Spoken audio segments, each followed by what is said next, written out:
Becky, Be My Baby. Episode 3, Be My Baby. Bakla si Franco. Totoo ba? Hindi talaga ako makapaniwala. Hanggang sa sasakyan tulalaperin ako, nang makita ko si Nicholas Nicole sa batika kaya napalapit ako sa kanya. Ay parka, kakagulat ka naman. Bungad niya noong para akong si Sedako na bastang lumapit sa gilid niya. Bishawap na pabuntong hininga ako. Oh, ano? Tanong niya. Bakla siya. Turan ko. Sino? Tanong niya muli. Si Franco, my love so sweet. Huhuho. Umiiyak na ako. Sinabi ko naman sa'yo ano ka ngayon? Beshi. Oh, ano ulit? Bilihan mo ako ng mga vitamins sa kahit anong gamot basta mapagaling ko lang ang future asawa ko. Saad ko. Ate pabili ako gamot. Pagbailing ko sa batika. Nang bigla akong dinagukan ni Nicole ng malakas. Aray naman. Grabe ka bakla. Gaga ka kasi. Ano yun sipon na pwedeng bilihan ng gamot para gumaling? Basta. Inis ko. Gumising ka na, Dorothy. Bakla si Franco, at ang bakla hindi pumapatol sa babae. Huhuho. Beshi, ano gagawin ko niyan ay? Lumayo ka na and have a good life. Ay, huhuhuwa. Ate pabili ako ng gamot. Dinagukan niya muli ako. Hey Ann, nang magising ka, nakakarami ka na bakla, ang gusto ko lang support mo naman ako. Paano? Bakla nga. Bakla. Ay, bahala ka nga dyan. Iniwan ako ni Nicole. Paano niyan ngayon si Franco lang ang gusto ko? Inayos ko ang sarili ko at saka tumayo ng nakataas ang noo. Hinawi ko pa ang buhok ko at sinabi ko sa sarili ko na kahit ano mangyari alam ko may paraan na maging lalaki siya dahil walang pinanganak na agad na nalalaman kung ano ang gender niya at ipapamuka ko sa kanya na isa siyang lalaki. At magkakagusto siya sa akin. Dahil ikaw pere ng bib ko, ang bib ko palagi kang nasa puso, isip ko. Ipangangako kong ikaw lang at wala nang iba, Franco. Mula noon hanggang ngayon, mula ngayon hanggang dulo. Ikaw at ako. Samantala, lumipa ang mga araw parati ko nang nakakasama si Franco but sad to say ay palagi niya rin kasama yung lalaki noong minsan sa mall na si Laios. Like you, ang pangit mo mas bagay kami ni Franco. Tinatawag pa si Baby Franco nitong Laios na Frances. Frank essay talaga. Anyway lumipas ang ilang araw din ay naging third wheel lang ako sa kanila. Parating itsapwera pagkasama niya yung lalaki mabuti na lang may time na naiisip peren ako ni Frances ay Franco pala kapag nagsikir iyong unggoy na iyon. Nakakainis kasi na lalaking iyan bigwasan ko iyan halata namang niloloko niya lang ang future wife ko kaya buong maghapon na magkakasama kami ay nakasimangot at galit na galit ako. At ayaw ko rin maiwan si Franco. Hindi ko naman kasi matiis si Franco kapag ninitian na niya ako automatic nang tumitibok ang pempem ko ay puso ko pala. Bastos ko naman, pero mas malandi pa pala sa akin itong si Franco. Frances kung Frances ang gusto niyang pagkatao. Syempre, hindi naman ako makakapayag doon masisira ang family tree namin Nakakapag-isip na nga ako ng pangalan ng magiging supling namin tapos papayagan ko na bumigay na lang siya. Panahong nangangailan naman si Franco ng model para sa ginaganap na fashion show sa course nila nang iwan siya ng mga kaibigan niyang plastic sa ere. Nakita ko kung gaano kalungkot si Franco. Parang gusto ko siya ay hug tapos hahalikan ko siya tapos hihiga kami sa kama. Ay, behave mo muna pala dapat si ako. Relax ka lang, my beautiful self. Gagawin ko ang lahat para tulungan siya. Kaya nagpaalam ako umalis sa kanya at saka ako bumalik sa classroom ko para humingi ng tulong para maging model sila. Madami kasing magagandang babae sa class namin pero maaarte. Kaya matinding pakikipagkasundo ang ginawa ko. Para na rin akong nakipagkasundo sa mga impakta ng henerasyon. Okay, pero ikaw ang gagawa ng assignment, project at bibili ng mga foods namin. Tugon nila sa request ko sa kanila. Oo na. Basta halina kayo sumunod kayo sa akin. Kaya mula sa mag-isa na pag-alis ko ay umentrada ako sa mga mata ni Franco na maraming model na kasama. Laking tuwa niya at napapaiyak pa nga siya, nang yakapin niya ako ng sobrang higpit. Ang sarap naman. You saved my life but now you save me again, thank you very much for your help friend ko. Niyakap niya muli ako sabay naging busy na siya. Oh, sige na magsipagkilos na tayo, kailangan na natin mag-ayos. Utos niya saka naman nagmadali ang mga kababaihan na maupo para ma-make-upan, Madam Aitan, at ayusan ang buhok nila. Friend, we have a problem. Kinyo lang tayo ng model. Saad niya noong nagmamadali siyang lumapit sa akin after niya lumabas para sumilip sa labas ng event at magtanong sa nag-o-organize. Ha, kulang pa. Patay wala na ako mahahanap. Sabi ko, tumingin siya sa akin at sakang ngumiti. Ikaw na lang friend ko. Ah, ako, seryoso ka. Hinawakan niya ako sa magkabilaang balikat. Friend maganda ka, hindi ka lang nag-aayos. Talaga, hindi ko siguradong tanong. Sobrang ganda mo actually. Ang laki ng ngiti sa aking mga labi noong marinig ko iyon mula sa bibig niya at sa gwapo niyang mukha. Sa totoo lang kahit sabihin na nating gay siya pero napakalakas ng charm at appeal niya as a guy. Kahit sino mahuhulog kapag nakatitigan si Franco habang pinupuri ka niya. Para tuloy siyang isang prinsepe na may crown sa ulo na gusto kong halikan dahil sa mga sinabi niya. Nasa backstage na kami nang dumating na naman iyong lalaki na panira sa lahat ng gusto kong eksena na lang dapat namin ni Franco. Hay, layos, nabubuwesat talaga ako ng eye kiss niya pa si Franco sa pisngi, ako lang dapat ang pwedeng gagawin yun eh. Nilapitan ako ng lalaki. Oy, ikaw pala iyan, ilang semento ginamit mo? Ang ganda mo pala kapag may formaline. Natawa pa ito, gusto mo sapakin kita. Taas kong kilay na sagot sa kanya. Napatawa naman si Franco. Huwag mo nga inaasar ang savior ko. Ay, kinilig na naman ako sa sinabi niya. Ikaw lang Franco kung ako na lang sana ang iyong minahal. Samantala, natapos ang araw na iyon na hindi ko magiging sukat akalain na maaaring ikasira ng pagiging sobrang close namin ni Franco. After kasi nito ay pinuntahan ako noong lalaki na umaaligid sa kanya tapos sa kanya ako binigyan ng bulaklak.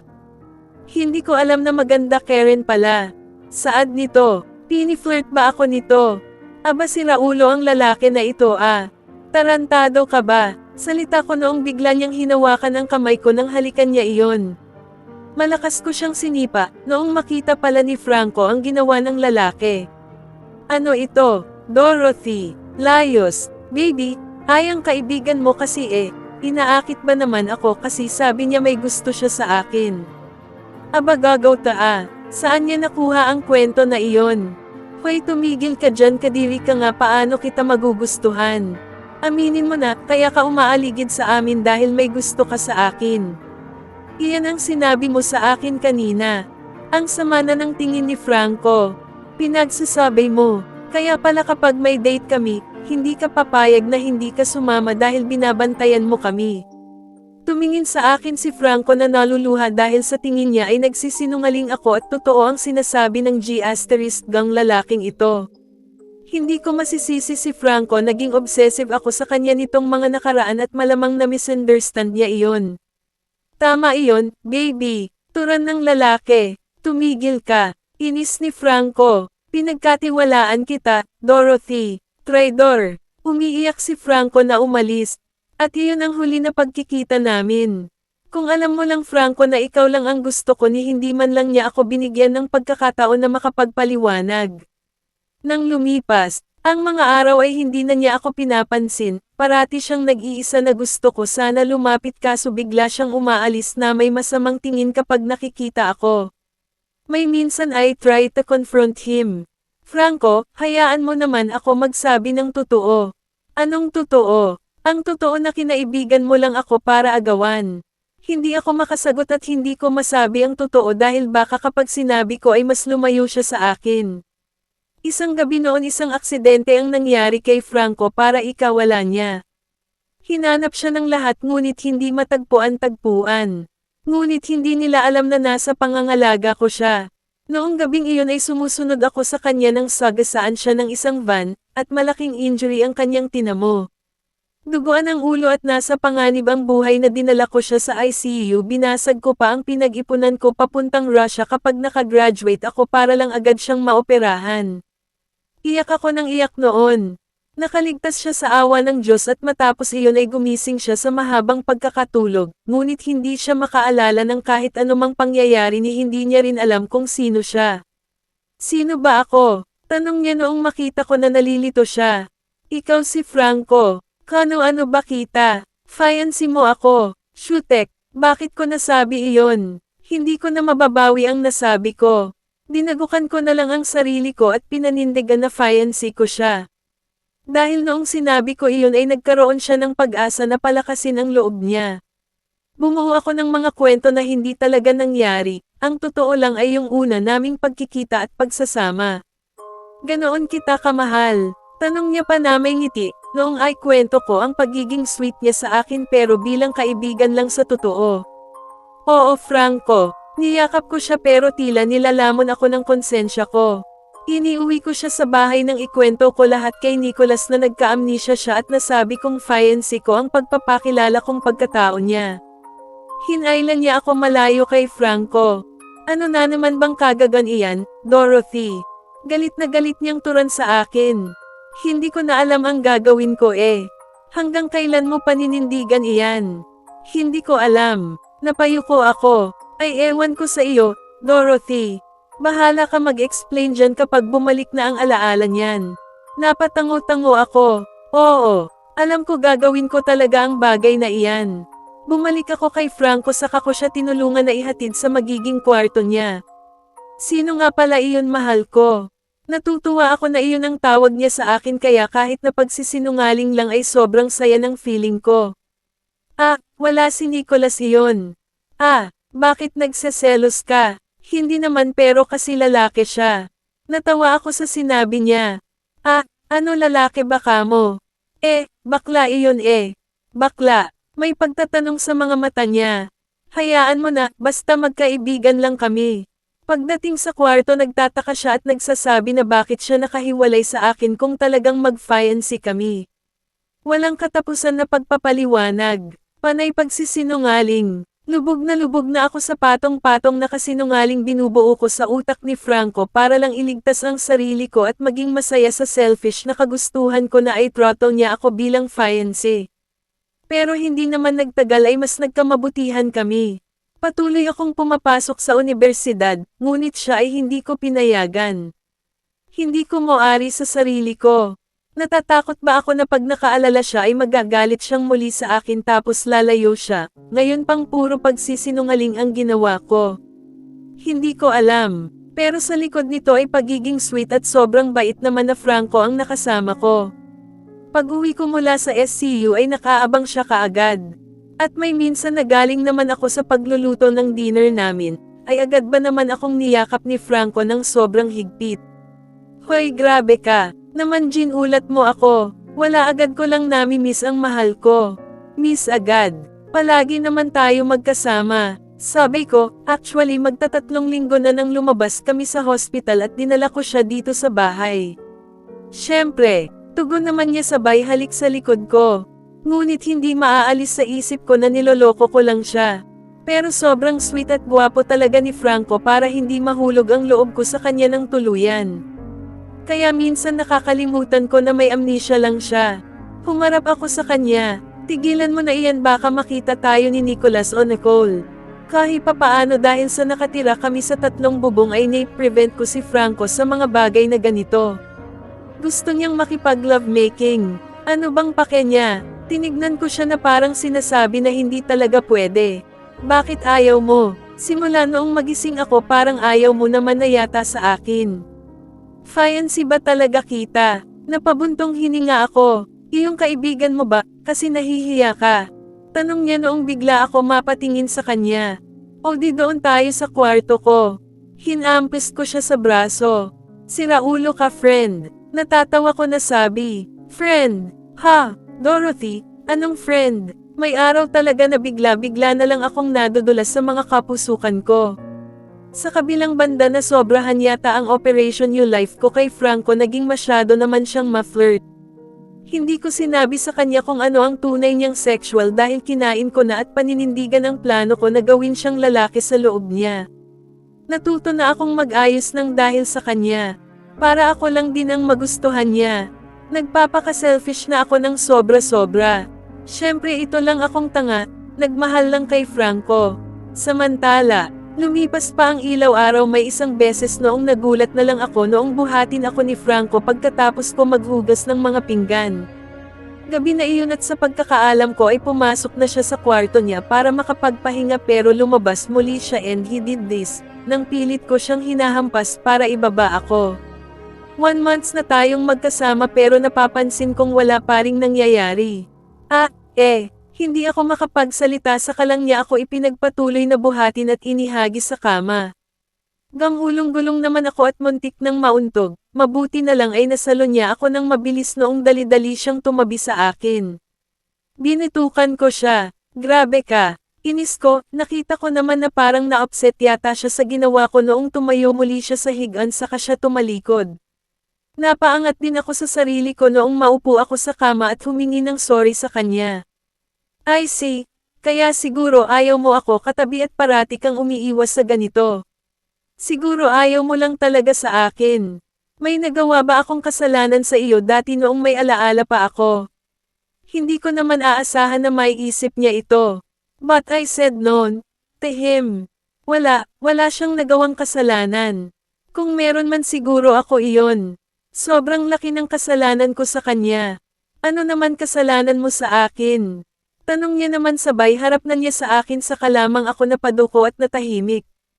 Nang tila pagtaas ko naman ng tingin ay magugulat na lang ako noong parang hinuhubad na niya yung suot niyang damit, kaya mabilis ako na tumayo at lumapit sa kanya para pigilan siya gawin iyon. Hoy, bakit ka naghuhubad? Sinisita ko pa siya, babaligtad yung suo.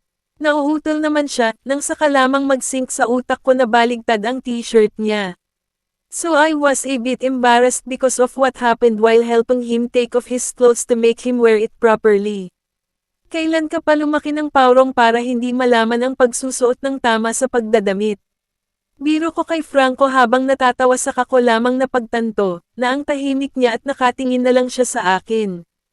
At sumunod na nangyari ay bigla niya akong sinunggaban ng halik na. Hindi man lang ako nakapalag, sinubukan ko na umalis noon nang gawin niya iyon. Sobrang flirt naman ni Franco, pero nagustuhan ko yung haplos ng labi niya at halik. Hindi ko na nga lang namamalayan nakapikit na ako. Mukhang siya na talaga ang nakatakdang tatay ng magiging anak ko. Mabilis kong hinubad yung damit ni Franco.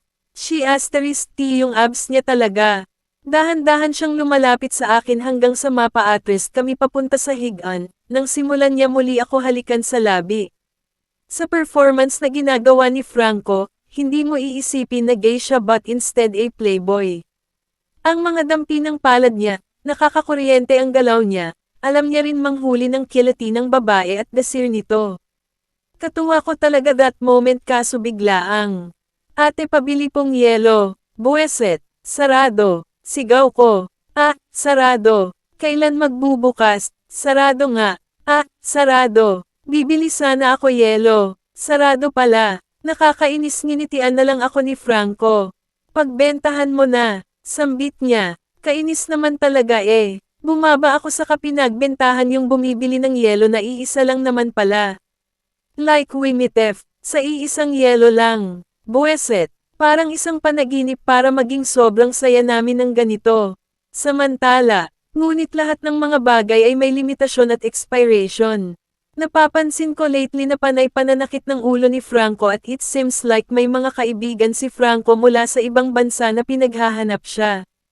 Wala nang pamilya si Franco ngunit mga kaibigan mula sa ibang bansa meron. Nalulungkot lang ako na baka mamaya bumalik na pala ang alaala ni Franco nang hindi ko nalalaman at baka magalit siya sa mga ginawa ko sa kanya. At ang kinakatakot ko ay nangyari nga. Dorothy, ano ito? Sino ba talaga ako? Talaga bang mag-fiancé tayo? Hindi ako nakasagot at mukhang sa mga mukha ko pa lang ay nabasa na niya ang mga katanungan niya. Ako si Franco Grizel, may mga taong naghahanap sa akin pero itinago mo ako. Pinaniwala mo ba akong fiancé kita? Sino ka? Anong klaseng tao ka? Sinungaling. Galing sa SCU ay nakita kong napanood ni Franco ang mga kaibigan niya mula sa TV at pinanawagan kung nasaan siya. Wala akong nasabi kundi sorry. Pagkatapos pumunta siya sa kwarto niya para kuhanin yung mga gamit niya at umalis. Sinubukan ko siyang pigilan pero kitang-kita ko sa mga mata niya kung gaano siya sobrang nagagalit, parang yung Franco na minsang nagalit sa akin dahil sa asungot na lalaking iyon. Mukhang noong umalis siya ay hinanap niya yung mga taong naghahanap sa kanya, at dito sinabi sa kanya ang tunay niyang pagkatao. Naging sobrang sama ng imahe ko sa SCU. Pinagsasabihan nila akong opportunista at kidnapper o abductor. Dapat daw sa akin pinapakulong o nabubulok sa kulungan.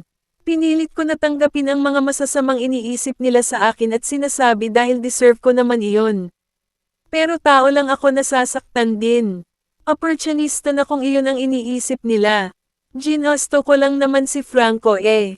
Ang kaso sa maling paraan para lokohin ko siya. Pumapasok na siya sa course niya at pilit kong dumidistansya mula sa kanya at takot na ipakita ang aking mukha. Madalas ko muli siya nakikita na mag-isa sa dati niyang tamabayan. Mukhang pinagamot siya ng mga kaibigan niya, kaya ngayon ay bumalik ang kanyang mga alaala. Aish, muli na namang nasira ang family tree sa dream ko.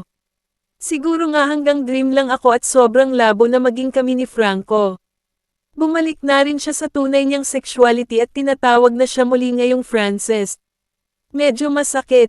Masyado akong humanga sa kanya at pinangarap siya para ngayon ako ay tuluyan na niyang kinamumuhian.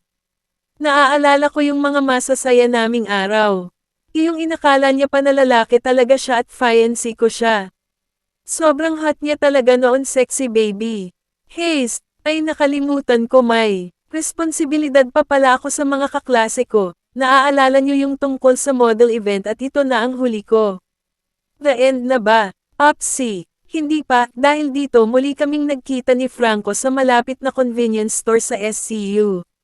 Natakot ako nang mapatingin ako sa mga mata niya na napatitig akin, kaya mabilis akong tumakbo na hindi ko alam na iwan ko pala ang mga pagkain ng kaklase ko sa store. Nasaan na pagkain namin? Galit na galit sila ngayon. Pasensya na. Anong pasensya? Paghingi ng patawad ay tanga lang. Nanlaki yung mga mata nila. At sa kanila ako pinagsasabunutan. So, ipinagmamalaki mo na bright ka sa amin ah. Bright ka, bitiwan niyo nga siya. Tama ba ang nakikita ko ngayon? Franco, nandito yung mga pagkain ninyo, patawarin niyo na siya. Naiwan lang niya sa convenience store, pero alam niyo bang iniisip niya parent kayo at ang lifestyle niyo kapag nagpapabili kayo sa kanya? Kailangan naman talaga niya gawin iyon eh. Alam ko dahil noong fashion show event. Mukhang nakakaalala na talaga siya, napayuko tuloy ako at nahiya sa kanya. Ikaw po pala yung sa designer. Pasensya na po. What? Hindi dapat kayo humingi ng tawad sa akin, dapat sa kanya. Bigla ko na lang naramdaman ng akbayan ako ni Franco. Franco, I mean yung fake fiancé na Franco, naramdaman ko yung presensya niya noong ginawa niya iyon. Pasensya na, Dorothy. Patawarin mo kami. Okay lang iyon. Sige, kakakausapin ko pa siya. Bigla akong hinayla ni Franco papalabas sa room. Sumunod naman ako at mukhang sumunod din yata yung mga chismoso kong kamag-aral. Hey, friend. Friend. I mean ni Franco. Friend na ulit kami. Ngumiti ako, nang dagukan niya ako. Hindi ka pa rin nagbabago. Anong nangyari kay Franco? Bakit hindi siya nagagalit sa akin? Pinapatawad mo na ba ako? Pagkakataon na hindi ko pinalagpas na tanungin. Bakit kita papatawarin, nagpanggap ka na fiancé ko, right? No way. Sorry na talaga Franco. Sorry na. Umiiyak na ako sa harapan niya, nang pilit niya ako pinatatahan sa kanya, ako bigla ang niyakap. Sorry talaga Franco. Ano ba, matitiis ko ba naman ang fiancé ko kuno? Sorry. Naalala ko na ikaw ang nagdala sa akin sa hospital. Alam mo ba kung saan ako papunta noon? Sa jowa mo. Gaga sa'yo. Hindi ko matiis na hindi kita makita, kaya naman balak ko sana pumunta sa inyo, kaso itong rumarampa na boss. Kaloka. Bangging ba naman ako? Kaya pinapatawad na kita matagal na. Ang totoo niyan oo, nagalit ako because of what happened noon, pero napag-isip-isip ko na never mo magagawa iyong traidorin ako. Natuwa ako sa narinig ko. Doon sa nagpanggap ako na fiancé mo at inangkin kita. Ngumiti siya. Nagalit din ako doon pero naisip ko din na never ako hindi nakaranas na hindi masaya sa piling mo. Nang makatira ako kasama ka, sobrang saya lang ang nararamdaman ng puso ko. Kadugyutan ko bes kaloka nil Andy kita noon. Yuck, ew, kasuka, grabe ka naman, napaduko ako. Pero seryoso na, simula nang mangyari sa atin iyon binuhay mo yata ang dugong mandirigma ko. Tapos habang tumatagal na hindi kita nakakasama nami-miss kita. Naalala mo si Franco na ginawa mong lalaki. Nandito pa rin pala siya sa puso ko. Kung paano kanya kagusto lagi nakakasama ay ganoon ang pakiramdam ko. At hindi ko maaalis naman sa isip ko ang masasayang araw natin. Wala ka namang ginawang masama sa akin. Inalagaan mo pa nga ako. Nakapagsinungaling ka din pero natawa ako sa mga ginawa mong kwento. Seriously teleserye based talaga. Natutuwa din ako sa memories na iyon. Ano ang ibig mong sabihin Franco? Gaga ka. Siguro nagkagusto na ako sa iyo. Dinagukan niya pa ako. Talaga. Napangiti pa ako. Oo nga. Siraulo kang babae ka ginawa mo akong nagugustuhan ng isang tahong. Kapag tumingin ako sa lalaki ikaw at yung nangyari noon ang naaalala ko, buweset ka. Puro kakadugyutan. Grabe, ang landi ko noon. So ano nga, nagugustuhan niya ba ako talaga? Hinalikan talaga kita noon. Pagtatanong niya, manghulong pa ako sa kanya. Muntik mo pa nga akong ikama. Ay, oo nga, gaga ka talaga, Dorothy. Ang lalandi natin noon tapos may bumiling yelo. Haha. Sorry na, hindi mo lang kasi alam kung gaano kita kagusto. Sa wakas nakapagtapat ako sa kanya. Niyakap niya ako. Nakakadiri mang sabihin at baka kainin ako ng lupa o kaya tamaan ng bulalakaw sa umaga ngayon pero bakit hindi natin subukan? Ha! Napakunot-noo ako. Hindi mo pa naman pinagpapalit ang fiancé mo diba? Natawa ako sa tanong niya. Haze, ikaw lang talaga walang iba, my babe Franco. Tugon ko. Oh, di tayo na. Tanong niya. Tayo na. Pag-uulit ko. Oo, tayo na nga ayaw mo. Ay gusto ko. Gusto mo yawn. Gustong gusto ko yawn. Oh, ayan na ako yayakapin na kita. Basta huwag mo muna ulit gagawin yung bagay na iyon getting to know each other mo muna. Paalala niya, nang matawa naman ako. Ikaw lang baka kasi sunggaban mo na naman ako. Saad ko. Kinaltik niya ako sa ulo. Dugyot mo. Pagkakasambit niya noon ay laking gulat niya kang halikan ko siya tapos nagpumiglas pa siya ng agad ko na inalis ang mga labi ko. Gulat na gulat siya, kaya naman natulala siya nang tumalikod na ako mula sa kanya.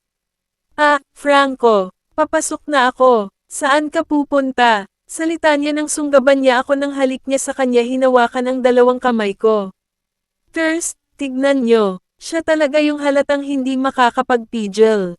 Becky, from now on, please be my baby. Ayyyyyie. Sigawan ng mga tsismosang ito. Pero totoo ba talaga na pwedeng mangyayari na mababago ko ang saloobin ng isang tao? Malay natin hindi ba? Sa ngayon buo na ulit ang family tree ko. Sobrang hot at guwapo talaga ng Franco my love so sweet ko. Ilan kayang anak namin? Mga 12 kaya. Sure, wala namang masama kung kami ang nagkatuluyan. Masama yung itatago na lang ang feelings niya sa isang tao. Tapos kapag huli na ang lahat pagsisisihan mo.